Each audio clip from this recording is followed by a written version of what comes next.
Hey everyone, welcome back to the channel. So we have war number 6 of the season today up against ISO8a, who we faced last season, and quite bluntly we had a terrible war against them. I think it started fairly close and we just capitulated, so we were hoping to get some measure of revenge and self-respect back. But most importantly, we're 3-2 for the season and we just need to keep going. Of course, last season's in the past and this season we're pushing for Masters. So a win in this one would see us 4-2 up at the halfway point and in a really good spot going into the second half of the season. So first of my 5 fights I have this war, it's up against the dormanmu. So usually I would take decks off for this. This is on path 4A. There's nothing too challenging other than the fact that you've got a permanent debuff on you, which means he will have a fury because you can't shrug it off. But yeah, so he's got that extra damage that you have to be careful of. And then yeah, other than that, there's not a lot else to worry about. So like I was saying before, I usually take decks off for a dormanmu, just because obviously every time you do decks, you can get degened, and I accidentally dex there. I had opted to leave decks off for this one because I had placed a pre-fight on this and didn't need torch again.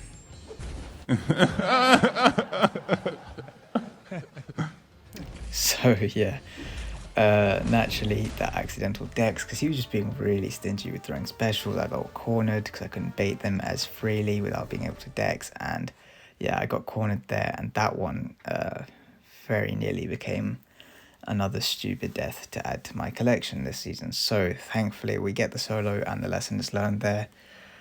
Just take decks off, it just makes life a lot easier for yourself. Then if you get stingy, you can be baiting like special ones from early, dexing free, dashing back freely without triggering dex if it's off. And sure, it costs some units to do, but I would rather cost myself a few units than cost myself an attack bonus. So yeah, lesson learned on that one, thankfully without having to lose an attack bonus to it, and we move on to the next fight. Alright, so fight number 2 is up against a Void. Very common placement on path 4A, and pretty straightforward one if you have one of the really strong counters such as Moleman, Shang-Chi, Elsa, and even Nick Fury. So yeah, not really much to say on this one because I think I've done it a few times before, even since I started the channel and started recording. I think kind of mixed between either Shang-Chi or Moleman. But yeah, you don't want to go into frenzy because you want to have that shrug off ability, and you're going to get so many furies from shrugging stuff off on this path that you don't need frenzy. But yeah, I can't remember if I do end up just pushing myself to frenzy later in the fight. So I think what I'm doing here actually is I'm doing a lot of blocks early on just to get rid of monster mass, and try and reduce the chance that I accidentally trigger frenzy later. But yeah, we don't end up triggering frenzy, which is obviously great because we didn't need to, and it's it's just easy fight, quick clear. And on to fight number 3. So here we have a Ebony Moor on Footloose. So at this point the plan was actually, I'd been told to wait for the boss to go down, because as you can see there's a Surfer there as well that I'm going to be taking. There's a Professor X for path 5, which I think was Sly, and then we had Ash on path 6 who had 2. So we may as well, none of us were needed for the mini boss island with the plan, so it was just a case of let the boss go down so you don't have to deal with high ground on top of everything else you've got to deal with. Which honestly, when we see this Moor fight, will be brilliant. And I imagine looking at that Wasp on path 6, that's one I've done a few times with Doom, and I think the Doom was assigned there for Ash, so I'm sure that greatly benefited him having it down. So yeah, going into this one, plan is just get your first parry off and heavy so you can interrupt his, his whatever that thing is called again, his focus, I think it's called, yeah. Then after this, we just want to be baiting our openings from his, from baiting his special one. He's going to get them quite frequently, so we don't bother turning decks off because we know he's going to nullify the fury that he's placing on you. And then after that, that's his one nullify done. So that's the only degen you get there. The other ways to get degened as well are via missing, and also getting hit by his heavy where he can power steal you. So yeah, obviously, when I spoke through this with DLL when it was assigned as well, neither of those two other ways of him degenning you should happen through those missions. But yeah, you can see here I'm just taking every opportunity to knock him down. We're not going for Doom Cycle, so we throw the special 3 now because he's lower on power and it's safe to do so. Just get some extra damage in, why not? But you do not want to Doom Cycle because more reduces your power rate, I think by 60%. So yeah, you can't do a proper Doom Cycle, and you shouldn't risk trying to do anything off the sort anyway. So yeah, it's going really smoothly here. Everything is going to plan. I think, yeah, we knock him over 2 bars and pull him back down. So he's dropping quite low, and we've only really taken damage from the nullify that he did, which we knew we would. So here I eat a special 2. Thank goodness there was no high ground, because I imagine with his high ground charges up, that would have hurt a lot more. But that's okay, I've only taken 1 special 2. I've controlled his power pretty well all fight otherwise. Here we're just trying to hope that he throws it and his special 1, and he does. And here I've slowed it down because I forgot to watch my falter counter, because I was knocking him down so often that... Oh my god! Oh my god! Yeah, I was knocking him down so often that it wasn't an issue before, but still you've got to keep an eye because it will slowly tick up. And there we did get faulted, and here I'm watching it very carefully now.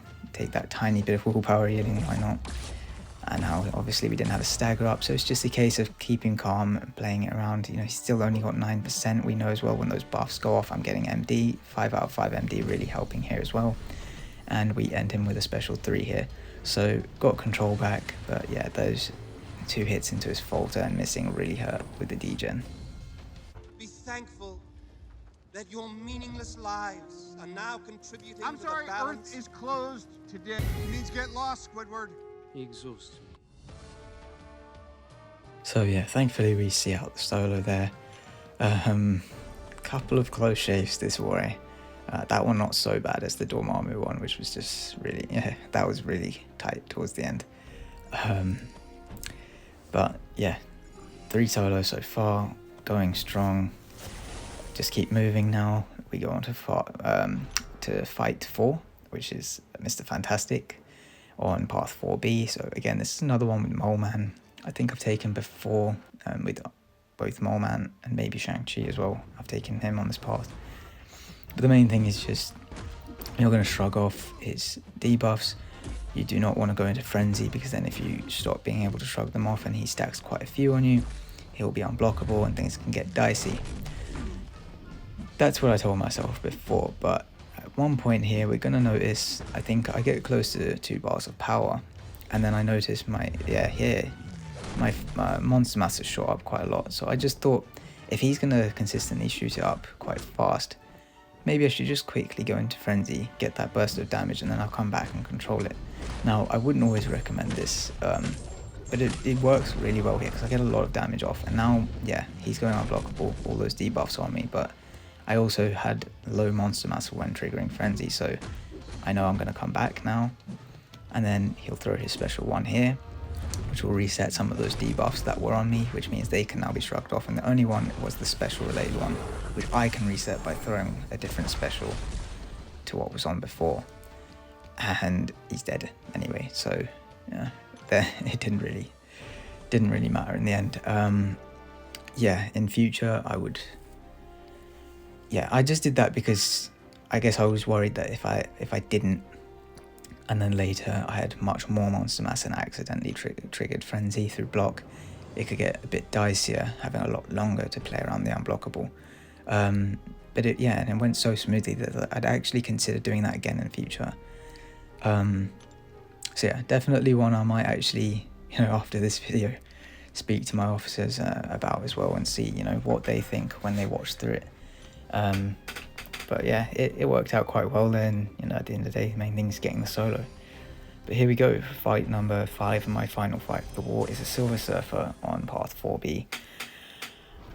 And yeah, it's the same steady build up, unblockable. He's also got crumbling armor. I have a Doom, who I've just had to heal up because Squidward did a bit more damage to me than I wanted, but it's alright. We've got these potions from the compensation. And yeah, this is just such a straightforward fight. I can't be armor broken because I'm Doom. Doom controls pretty much everything about Silver Surfer that could make it difficult. I do still have to think about 5 out of 5 MD, which here you'll see I actually kind of forget, you know. It is something I'm still getting a little used to, but thankfully he's nice and throws a special 2 and we don't risk eating the special 3 there. So yeah, that one was a bit, you know, a bit shaky, and then just randomly eat a special 1 to the face here. But like I say, I'm not worried at any point. I don't really start feeling any pressure in this one just because I know how much Doom crushes it. Of course, had I eaten that a special 3, I probably would have felt a little bit more shaky. But yeah, we just get under control here, knock him over 2 bars, throw our special 3, and it's just back to being a normal Doom cycle, and he's pretty much dead anyway after this. So yeah, like I say, just this was probably the first time since going to 5 out of 5 MD that in a war I've seen it kind of unexpectedly push me over into a new set of bars of power that I didn't want, and it's cost me in the sense of throwing the one I didn't want. But yeah, got the solo anyway, so it's just something I have to be a bit more aware of as well, really watching my power and being aware of what champ I'm facing and their buffs. But yeah, 5 solos, very happy. And as a battle group, here's our results. Not great. 5 deaths, really not good. But as you'll see as well in a minute, 15 as an alliance. So yeah, not great at all. But of course, ISO8 did incredible with their 3 deaths. So it's one of those wars where you think, all right, if the deaths are going to come out, would be happy to have seen them come out here if we can now clean up our act for the next few, where wars might be a bit tighter, because 3 deaths is incredible. I mean, that is something we should be aiming for ourselves anyway, really.